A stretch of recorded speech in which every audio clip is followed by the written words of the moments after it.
Hello dear, today we are going to start our chapter number 3rd, part 2nd of class 5th English book, and the chapter name is Robinson Crusoe Discovers a Footprint. अब यहाँ पे एक Robinson cruise की हमें कहानी यानी story दिखा रखी है जिसके अंदर उसे एक फुटप्रिंट मिलता है, उसकी पूरी स्टोरी है. तो let's start it. One day when I was going toward my boat, I was surprised to see. अब जो यहाँ रॉबिन्सन क्रूज है वो अपनी स्टोरी सुना रहा है कि एक दिन जब मैं अपनी बोट के पास गया तो मैंने वहाँ पे एक फुटप्रिंट देखा. मैंने आसपास देखा कि आवाज़ें भी सुनने की कोशिश की. ना वहाँ पे किसी की आवाज़ आ रही थी, ना कोई मुझे दिख रहा था. आई वेंट अप, मैं higher to look down. I went up the shore and down the shore. मैं हर जगह ढूंढने देखा. मैंने हर जगह शोर के ऊपर भी गया, नीचे गया, और पर वहाँ पे मुझे कुछ नहीं दिख रहा था और ना ही कोई और फुटप्रिंट दिख रहा था. बस वो एक ही फुटप्रिंट था. और I went to it again to see if there were, कोई और फुटप्रिंट था कि नहीं. मैं और देखने गया, ठीक है, and to tell if I had been my imagination. और मैंने देखा कहीं ये मेरी इमेजिनेशन तो नहीं. पर वो मेरी इमेजिनेशन नहीं थी, वो पूरा एक पैड था. उसकी उंगलियाँ, उस फुटप्रिंट में उंगलियाँ भी दिख रही थी. उस फुटप्रिंट के अंदर मुझे उसके अंदर उसकी हील्स यानी कि उसकी एड़ियाँ भी दिख, मतलब उसकी जो हील्स हैं वो भी दिख रही थी. और I could not imagine how it come. और मुझे लग नहीं रहा था, समझ नहीं आ रहा था वो कहाँ से आया. और मैं जितना सोच रहा था मैं उतना ज़्यादा कंफ्यूज हो रहा था.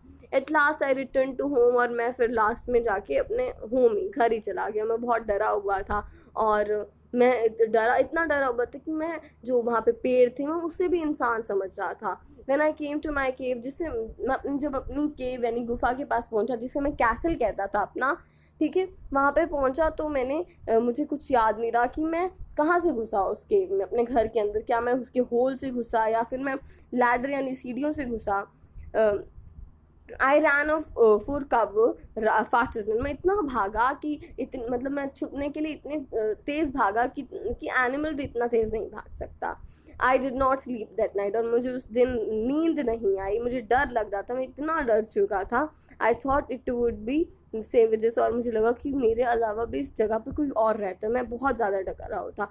Luckily I was not on the shore. और मुझे अच्छा लगा कि अच्छा है कि मैं वो कि उस शोर पे नहीं हूँ, किनारे पे नहीं हूँ नदी के. अगर पर उसने सोचा कि पर मैं तो किनारे पर नहीं हूँ, पर को वहाँ पे तो मेरी बोट पड़ी है. तो जो भी इंसान था जिसका भी वो फुटप्रिंट था उसने तो वो बोट देख ली होगी. उसे पता चल जाएगा कि यहाँ पे कोई और भी रहता है, तो फिर वो अपनी और साथियों को भी लाएगा. ठीक है, वो साथ में लाएगा. Lived on the island and would soon return with others to kill me and eat me. तो वो किसी और लोगों को भी अपने साथ लाएगा और मुझे खा जाएगा और मुझे मार देगा. And so I live fearful for many days and prayed. और मैं इसलिए वहाँ पे मैं अपनी गुफा में रहा और काफ़ी दिनों तक प्रे करता रहा, प्रार्थना करता रहा कि हे भगवान मुझे बचा लो.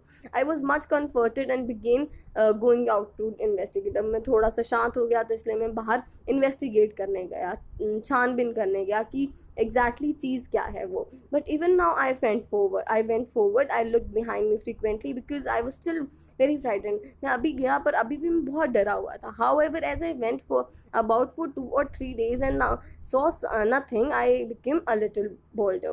अब वो कह रहा है कि मैं 2-3 दिन तक जब इन्वेस्टिगेट करने गया तो मुझे वहाँ पे कोई इंसान नहीं दिखा, तो इसलिए मैं थोड़ा सा बोल्ड यानी कि थोड़ा सा स्ट्रॉन्ग हो गया. मुझे डर कम लगने लगा.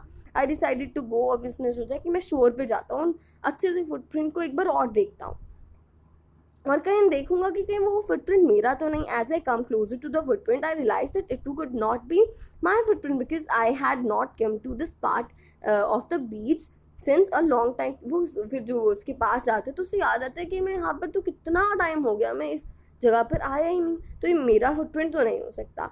और सेकेंडली और दूसरी चीज़, मैंने अपनी फुटप्रिंट को उससे कंपेयर किया तो वो फुटप्रिंट तो मेरे फुटपाथ से फुटमार्क से तो बहुत बड़ा था.